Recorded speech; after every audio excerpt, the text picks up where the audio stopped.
ल सन्ध्याकाली नमस्कार यहाँ सबैजनामा।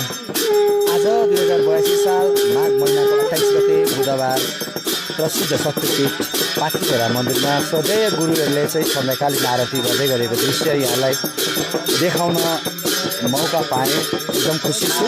यो चाहिँ सौभाग्य हो भन्छु म आफैलाई पनि। आफ्नै कामले पानीको मूल खोज्दै जाँदाखेरि यहाँ अहिले पानी जङ्गलबाट मन्दिर आइपुग्दा सधैँ गुरुहरूले आरती गर्दै गर्नुभएको ठ्याक्कै टाइममा आइपुगे र सधैँ गुरुहरूले हाम्रो मन्दिरको कर्मचारी साथीहरू अरू सरहरू सहित आजको सन्ध्याकालीन आरती देखाउने अवसर दियो। एकदम धेरै खुसी छु। मलाई धेरैले सोध्नुहुन्छ आरतीको भिडियो देखाउनुहोस् न भनेर। हेर्नुहोस् न म प्रायः बिहान आउँछु, बिहान आउँदा आरती कति सकेको हुन्छ होइन। बेलुका चाहिँ म छिटै काम सकेपछि घर झर्छु। त्यो भएर प्रायः आरती देखाउने अवस्था खासै मलाई जुर्दैन है।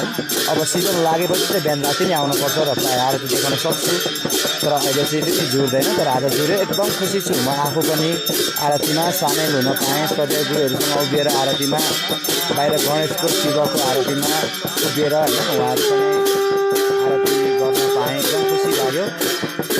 अब भोलि माघ 29 गते होला बिहिबार लाग्यो है। अब यहाँहरू सबैजनालाई यो आरतीको दृश्य देखाउने अवसर जुरे एकदम खुसी छु।